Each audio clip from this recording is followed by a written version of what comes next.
Eu começo esse vídeo pedindo para você dar uma boa olhada nessa imagem. Preste atenção nos detalhes, principalmente na cara do camarada que supostamente está ajudando o Brasil, né? Esse cara se chama Bill Nelson, ele está na frente de uma agência muito conhecida, muito querida por todos nós, para não dizer o contrário, né? E esse é o rosto de quem está simplesmente ajudando, né? Sem interesse nenhum. Me diga se não é uma cara de quem encontra uma nádega, né? Uma bunda e diz, olha, eu sei o problema aí. Vocês estão com um problema e eu sei o tipo de ajuda que eu posso dar a vocês. Mais ou menos uns 2 ou 3 metros de bambu, literalmente. E é isso. É isso que essa imagem representa, meus irmãos. Olha, eu vou dizer uma coisa. Seja bem-vindo aqui no canal, aqui quem vos fala é o Davi. Mas, meus irmãos, a tendência com o que tá aí é só piorar. A gente avisou. A matéria me foi enviada por Andresa Cabral. Desde já fico agradecimento a essa nossa querida irmã. Também foi enviada outra excelente matéria com o mesmo tema, de João Basualdo, né? Então fica aqui o agradecimento aos dois, né? Que Deus abençoe os inscritos desse canal. É graças à nossa união, meus irmãos, que a gente vem continuando aqui com o trabalho. E é o seguinte, né? A matéria está aqui na Jovem Pan, tem outros portais de informação falando também. E aí ela segue dizendo o seguinte, ó, o administrador da NASA, Bill Nelson, que é esse camarada aí sorridente, né? Nunca vi alguém ajudar tão feliz. Ofereceu nesta segunda-feira, dia 24/7/2023, ao manda-chuva do Brasil, ao poderoso chefão, Luiz Inácio Lula da Silva, a possibilidade de ajudar o país a controlar o desmatamento da Amazônia com imagem de 3 novos satélites que serão lançados em breve. Ou seja, os caras vão mandar 3 satélites na nossa área, né? Vão ficar voltados aqui para nós. E eles vão fazer o favor de nos emprestar as imagens. Nossa, mano, eu tô até emocionado com isso, né? Vamos lá, vamos lançar 3 novos satélites que vão acrescentar uma capacidade extrema para compreender o que se passa e parar a destruição da Amazônia, disse Nelson durante uma entrevista coletiva, depois de mencionar que a NASA já envia muitas informações dos seus satélites aos cientistas brasileiros. Nelson, que também visitará a Colômbia e a Argentina como parte de uma viagem pela região, disse que a conversa de 1h30 com o manda-chuva, o chefão, foi muito produtiva e agradou o mandatário em nome de todos os cidadãos da Terra pelos seus esforços para tentar salvar a Amazônia. Eu vou parar esse trechinho aqui porque o Dr. Enéas, o saudoso Dr. Enéas, falou um pouquinho, né, sobre essa boa intenção desses caras, né? Porque de boa ela não tem nada. Vamos relembrar, porque relembrar é viver e esse momento precisa ser revivido. Se os senhores olharem para a extensão florestal do Brasil, os senhores vão entender por que existe tanta gritaria lá fora a favor da Amazônia. Não é a favor do bem da Amazônia, é a favor dos bens da Amazônia. Na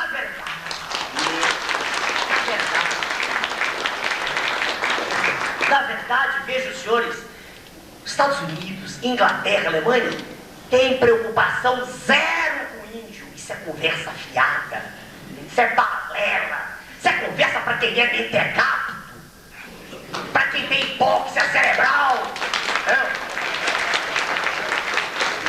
A preocupação não é com o indígena, porque senão teriam preocupação com as nossas crianças morrendo de fome nas ruas, teriam preocupação com a prostituição infantil, teriam preocupação com um contingente gigantesco de irmãos nossos que não têm acesso a nada. Não é esse o problema. O problema é que, por exemplo, na região Yanomami, não na superfície, mas no subsolo, estão riquezas imensuráveis. O problema é que lá na floresta amazônica está o futuro do planeta. É de lá que sairá a cota energética que movimentará o mundo. Isso é que está escondido por trás da gritaria ecológica. Essa é a verdade cruel. Pois é, meus irmãos, que falta faz esse cara, né? Mas Enéas hoje, ele não é só uma lembrança, ele é um conjunto de ideias. É o que eu digo sempre aqui no canal. Então, de fato, meus irmãos, esses caras não estão preocupados com a preservação da natureza. Eles dizem isso, mas nunca foi. Ali tem riquezas, ali tem tesouros que ainda nem foram explorados. Talvez a gente encontre algum tipo de material que nunca se viu em outra parte do mundo. Até tem essa possibilidade. E o que eles estão interessados Isso fica escancarado com as próprias notícias da mídia. Em um desses nossos vídeos, a gente conferiu uma matéria, né, que os caras fizeram aí um teste em uma maquinazinha que eles inventaram, e essa máquina consegue dizer de onde vem a madeira que foi construído o móvel, né? E aí eles mostrando que existe muito desmatamento no mundo e tal. Aí justamente quem estava defendendo isso, quando fizeram o teste lá, nas cadeirinhas que os caras estavam usando, era madeira do Brasil, lá da Amazônia. E aí você vê as propostas mirabolantes, olha, a gente vai dar não sei quantos bilhões e não sei o que, né? E o que eles querem, na verdade, é se apoderar dessas riquezas. Por exemplo, a Vale, que foi o maior assalto legalizado do Brasil, ao patrimônio do Brasil, ela estava agora mandando ouro, como se fosse dejetos, como se fossem restos de material, sem pagar impostos, para fora, e quando foram ver, era ouro. Fecharam a empresa? Não. Restatizaram a empresa? Não. Eu li hoje que a Vale do Rio Doce vem exportando há não sei quantos anos, mais de 20 anos, aí, sei lá, ou quantos anos, o rejeito do cobre, como se fosse rejeito do cobre, mas era ouro. E que lesou, numa CPI realizada no seu estado, em meio bilhão o estado e 20 bilhões a nação brasileira, exportando ouro como se fosse rejeito de cobre. Isso tem que ser fiscalizado pela CPI? Tem, mas tem que ter punição também, não, ministro, que isso é um atentado contra a segurança nacional. A Vale já destruiu Mariana, já destruiu Brumadinho e sempre se safa quase que livre dessa daí.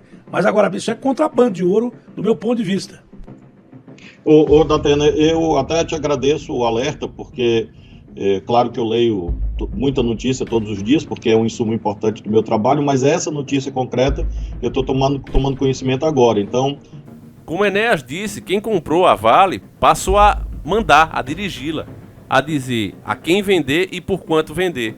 E quem fez isso era justamente os compradores, que precisam ir muito, desesperadamente, dos nossos minérios. Então estão levando essas riquezas, que como Enéas falou durante toda a sua vida, são de safra única, você não vai ter outra remessa dessa, a terra não vai produzir isso de novo, isso aí foi o próprio Criador que colocou lá, para que essa nação fosse rica e forte, e os caras estão entregando, estão cedendo isso, a troco de nada mesmo, e ficando para o nosso país, como essas imagens podem mostrar a vocês, da Vale, né? Tá ficando buracos aqui no Brasil, literalmente buracos, que uma hora ou outra, né, causam tragédias terríveis, ceifando milhares de vidas da nossa nação. Aí com desculpa eles dão esmolas aos municípios perto ali. Não, a gente dá umas esmolas aí para ajudar no desenvolvimento. A ideia comunista sempre foi essa. É por isso que eu digo a vocês, tanto o capitalismo selvagem como o comunismo, eles acabam se misturando. Acaba sendo uma porcaria só. Porque tudo que é feito sem equilíbrio dá nisso. Literalmente os dois sistemas fazem o quê? Tiram tudo que é seu e te dá migalhas depois, e você tem que ficar muito grato por isso. Então quando você escuta os bilionários aí, que são altamente também capitalistas, eles querem capitalismo para eles e comunismo para você. Não, a gente vai criar uma renda única, universal, para vocês viverem bem. Não, a gente não quer, a gente prefere trabalhar. A gente prefere que vocês parem de meter a mão no que é nosso e deixem o povo crescer pelo seu próprio esforço. Porque a pior coisa do mundo é a esmola. E aqui fica claro, né, escancarado todas essas coisas. Deixa eu continuar com a matéria, porque tem mais trombada aí, ó. A ministra da Ciência, Tecnologia e Inovação, Luciana Santos, declarou que o governo está disposto a colaborar em tudo que envolva a incorporação dos avanços tecnológicos para combater o desmatamento, mas reivindicou os recursos que o Brasil já dispõe. Santos afirmou que os cientistas brasileiros vão verificar as necessidades e que o Brasil enfrenta os debates sobre o reflorestamento com muita calma, depois de ter feito seu dever de casa ao longo do tempo. Nesse trecho aqui já encerra a matéria, viu? Já acabou, né? Porque isso aqui é igual um grande cocôzão de vaca, perdoe dar esse exemplo anti-higiênico, mas literalmente é isso. É um grande cocôzão mole que quanto mais você mexe, mais ele fede. E a verdade por trás disso é que não há interesse da natureza, porque se houvesse de fato, o que é que esses homens fariam agora? Eles pegariam as áreas dos países deles e começariam a reflorestar. Mas eles não estão interessados nisso, eles querem o que lá tem. Sempre foi isso o objetivo dessa turma. O interesse é esse, não deixa de ser isso. O que é que acontece com esses países antigos? Velhos. O que é que acontece com eles? Eles já esgotaram os recursos. Eles não respeitaram a terra, usaram todo tipo de agrotóxico. E hoje, mesmo com a alta tecnologia que eles têm disponíveis, eles não conseguem produzir bem. E a maioria desses grandes países de primeiro mundo, eles importam tudo, inclusive alimento, né? O Brasil é chamado de o celeiro do mundo, porque produz muito alimento. A gente produz muito mais do que a gente é capaz de consumir, então a gente vende a eles. Então é interessante, se você pensar na lógica, é interessante que essa nação que é assim, tem tanta riqueza, que ela seja pobre. Porque se ela for rica, eu não vou poder comprar esses bens, esses commodities que ela tem. Então, quanto menos a moeda dela for valorizada, quanto mais o povo for necessitado, é melhor para mim. Não é só questão de eu perder a minha posição de primeiro lugar, segundo, terceiro, quarto. Não é isso. Mas é pela própria sobrevivência mesmo. Meus recursos estão esgotando. E se esses caras crescerem, se esses caras se desenvolverem, eu não consigo mais comprar, porque o que é que eu vou oferecer em troca? Dinheiro digital em computador que não vale nada? Eu quero ver a pessoa estar com fome, com os bolsos cheios de dinheiro, e ela se alimentar das notas. O dinheiro só vale alguma coisa porque você consegue trocá-lo. Por serviço que você precisa, não sabe fazer, a gente quando manda consertar o carro, a gente manda porque não sabe fazer, manda outra pessoa fazer. Manda pintar a sua casa, construir uma parede, porque você não sabe fazer. Então o dinheiro é útil por causa disso. Você não sabe fazer uma blusa, você vai lá e compra uma pronta, ou manda alguém fazer e paga. Mas se você não tiver para quem trocar essa moeda, ele não vale nada, porque o dinheiro é isso, ele não vale nada. O que vale é os bens, o que vale é o serviço. Entende, meus irmãos? Mas o povo não compreende assim e acha o quê? Não, nós somos um país pobre, era o que Enéas passou a vida toda falando. Mas como pobre? Se as principais tecnologias, isso na época dele, em 90, né, ele falando, as principais tecnologias daquele momento e as que virão, como se comprova hoje, é cada vez mais necessário os nossos minérios de primeira qualidade. E temos um monopólio. Mas aí você passa o controle de uma empresa que gera toneladas de dólares de prejuízo todo mês. Não, mas a gente privatizou, mas o negócio é ilegal. Tem pilhas de documentos mostrando que o negócio foi ilegal. É como mais ou menos, meus irmãos, já expliquei isso, né? Que você tem como recorrer. Imagine que você tem aí uma casa que vale 500 mil reais e você deu uma viajada, sua filha vendeu a casa por 4 mil reais, por 3 mil reais. A casa vale 500 mil. Esse negócio é ilegal. Você vai na justiça e faz de tudo para desmanchar. É a mesma coisa. Há ferramentas legais que devolveria o controle de uma empresa como a Vale. Mas por que é que ninguém vai? Porque é justamente essas grandes empresas que financiam políticos. Então você vê a cara do Lula, né? Aquela cara de que quer entregar tudo, ó, me dá a minha esmola e te vira aí, fica contigo, faz o que tu quiser. E o povo precisa entender, meu irmão, que não é questão de esquerda nem de direita. É questão que entra um, sai outro e você só vê a sangria, né, continuando e avançando. A dívida pública já aumentou vários bilhões em poucos meses e ela vai aumentar mais e mais até que tudo seja calculado nesse dinheiro que não existe e o país de porteira fechada não paga nem o que deve. Existe um sistema da dívida, é o que Enéas também explicou isso na época dele. Ele, Adriano Benayon, explicaram. Eles disseram, olha, cidadão brasileiro, se houvesse alguém aqui com uma riqueza capaz de pagar essa dívida, em menos de um ano a gente estava endividado de novo. Porque existe um sistema da dívida. A dívida trabalha para se aumentar. É o sistema da dívida. Ninguém fala em auditoria, os poucos que tentam, como a Fatorelli, da Auditoria Cidadã. Você vai lá no canal, um canal excelente, as pessoas deveriam seguir, deveriam se informar. Auditoria Cidadã da Dívida, um canal que vale a pena você seguir. O X da questão, o X dos problemas nossos que nós temos hoje, o pessoal tá nem aí. Terrível, família. E aí você lembra, né, dos artistas brasileiros dizendo quem paga, né, como Cazuza, quem paga pra gente ficar assim, porque de fato ele percebeu já naquela época que havia alguém pagando para que isso acontecesse, porque não é possível. É só você segurar as rédeas do que é seu mesmo, enriquecer com ele e nós abrimos mão. Olha aqui, ó, façam o que vocês quiserem. Então você vê, os caras estão de olho aqui, literalmente fiscalizando o nosso país. Se é um crime fazer uma coisa dessa, não, mas olha, eu vou ajudar vocês disponibilizando essas imagens que eu tô fazendo, da tua terra, do teu lugar. Ah, muito obrigado. Nossa, NASA, o que eu posso fazer para te agradecer? Não, não precisa fazer nada não, a gente é bonzinho, tá te ajudando. Então, família, é terrível a situação. Permitimos, né, o outro que tava aí, que é outra porcaria também, mas ainda era melhor do que esse que tá, né, que era o Bolsonaro. Também permitiu aí os caras fazer base. Você deu a base de Alcântara, né, a gente falou aqui. Aí você, não, mas foi um acordo. Acordo de quê? A gente ganhou o quê? Não ganha nada. É literalmente o que eu falei no começo do vídeo. A gente entra com o bumbum, os caras entram com o pé. Com 30 metros de bambu. Literalmente, família. E até quando a gente vai continuar com essa de esquerda e direita, em vez de se cobrar as pautas? Já que o sistema tá dessa maneira. E a esquerda é sempre pior, porque eu tenho certeza que se os gados idólatras não tivessem babado tanto, o Bolsonaro tivesse cobrado, numa questão aqui dessa, da base de Alcântara, ele teria voltado atrás. Não tenho dúvida que ele teria voltado atrás. Ele era o cara das lives, que escutava mais o povo. Esse que tá agora, pode fazer protesto, o que eles vão fazer é descer porrete no povo, vai meter na cadeia, como fizeram, né? Nunca vi uma prisão tão grande como essa, justamente um país onde você pode ver essa outra matéria aqui, só pra casar com o que eu tô dizendo, pra que não fique, é conspiração, os caras ficam tirando da cabeça dele o que ele acha. Nunca fiz isso. Tá aqui, ó, matéria da Gazeta do Povo, enviada por Pedro Nedved, um abraço pro nosso irmão. Tá aí, ó, Barroso manda soltar, né, um Supremo aqui, ó, homem preso com mais de 1 quilo da ervinha, ó. De acordo com o ministro do STF, a gravidade do crime, por esse troço aqui, não vou ler, né, não é suficiente para justificar a prisão preventiva. Matéria de julho, né, agora, 24 de 2023. E aí, justamente em um país como esse, né, você tem cidadão ali sendo preso, né, porque supostamente invadiu, quando você também tem aí todas as denúncias que foi facilitado para que aquilo acontecesse.